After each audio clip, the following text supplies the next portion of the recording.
Hello my wonderful people, you're welcome back to my channel. We have another wonderful juicy news for you today. Without much ado, please let's hop to it. Washington United States Congress formally certified Joe Biden as the next US president on Thursday, dealing him hammer blow to Donald Trump, whose supporters stormed the Capitol hours earlier.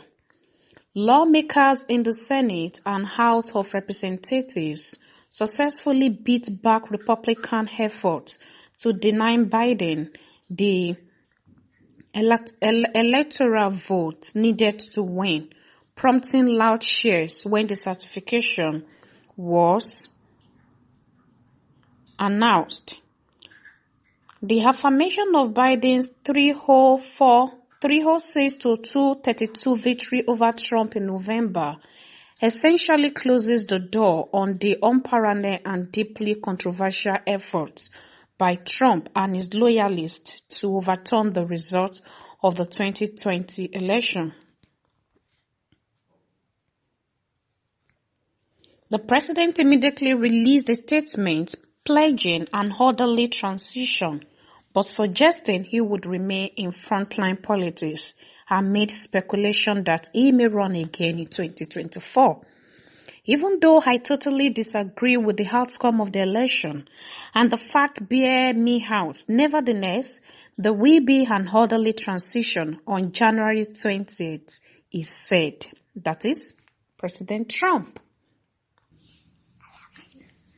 A mob of Donald Trump supporters stormed Capitol Hill on Wednesday afternoon and clashed with police on Wednesday afternoon as well, apparently driven by the prospect that they might stop the certification of the 2020 federal election in favor of Joe Biden. Here is what we know so far. The attack came after Trump urged a crowd of supporters to march on the Capitol and undo his November election defeat. The mob managed to enter the Senate chamber, where minutes earlier the election results were being certified. A rioter stepped onto the dais and, according to a reporter on the scene, yelled, "Trump won that election." 4 people died.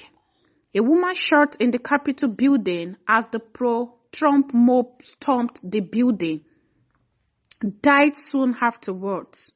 According to D.C. Police Chief Robert Contee, 3 others died in medical emergencies. D.C. police officials say 2 pipe bombs were recovered, one outside the Democratic National Committee and one outside the Republican National Committee. Police found a cooler from a vehicle that had a long gun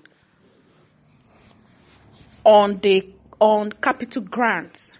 Donald Trump praised the mob as very special people. The president justified the violence by citing business claims of widespread election fraud in a video that Twitter has since deleted from his account. The president urged his supporters to go home, but also gave legitimacy to the falsehoods that fueled Wednesday's attempted insurrection, calling the election stony and telling the angry mob, "We love you." Also, some social media such as Twitter, Facebook, and Instagram locked the president's accounts, that is Donald Trump's account, in order to address misinformation and the incitement of violence. Facebook also announced it would remove all photographs and videos posted from the protest, as well as praise for the protest or call to bring weapons to the protest or anywhere else in the United States. The post contributes to rather than diminish the risks of ongoing violence, it said. Joe Biden called on Trump to demand an end to this siege.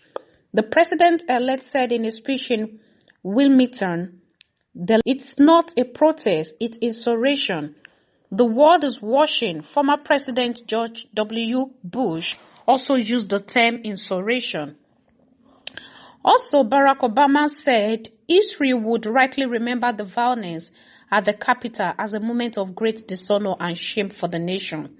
Obama said it would not have come as a surprise, and that for 2 months a political party and its accompanying media ecosystem has too often been unwilling to tell their followers the truth.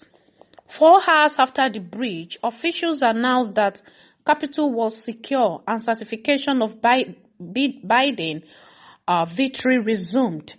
The siege was among the worst security breaches in American history. Senators were then escorted back into the Senate chamber and resumed the certification of Biden's victory. Vice President Mike Pence opened the session saying, "To those who wreak havoc in our capital today, we did not win. Violence never wins. Victory wins. And this is still the people's house. Let's get back to work." The Democrats of the House Judiciary Committee later called for Pence to invoke the 25th Amendment and remove Trump from office. The amendment triggers a process during which the vice president becomes president. The 4th section of the amendment, which is the process for removing a president when he is unable to discharge the powers and duty of his office, has never been used. A curfew in Washington, D.C. went into effect at 6 p.m.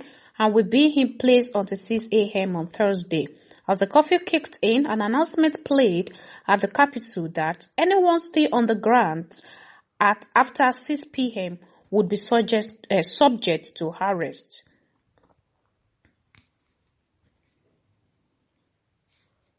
However, it is also essential to note that the attacks, that is the riots, were condemned by leaders around the world and within the United States. Though Trump allies, including Brazilian President Jair Bolsonaro, maintained their support. Among the world leaders who condemned the Capitol storm,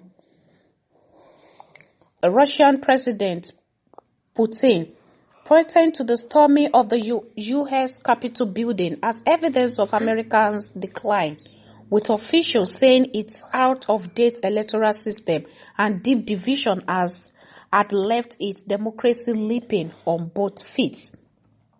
Under banners reading, "Storm of the Capitol and Chaos in Washington," Russian state television showed rolling images of mobs of Donald Trump supporters breaking down barricades and swarming the Congress building on Wednesday, as security forces fired tear gas and police drew guns inside.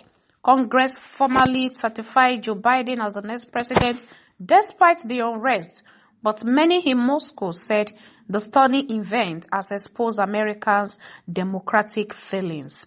The electoral system in the United States is archaic.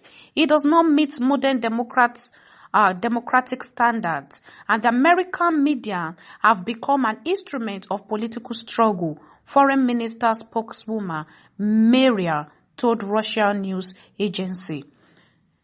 This is largely the reason for the splits in society now observed in the United States. Moscow has long bristled at U.S. criticism of the state of Russian democracy under the President Putin, accusing Washington of hypocrisy and condescension.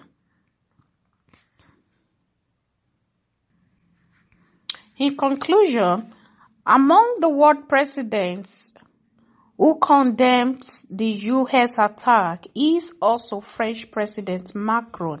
He also condemns the United States attack.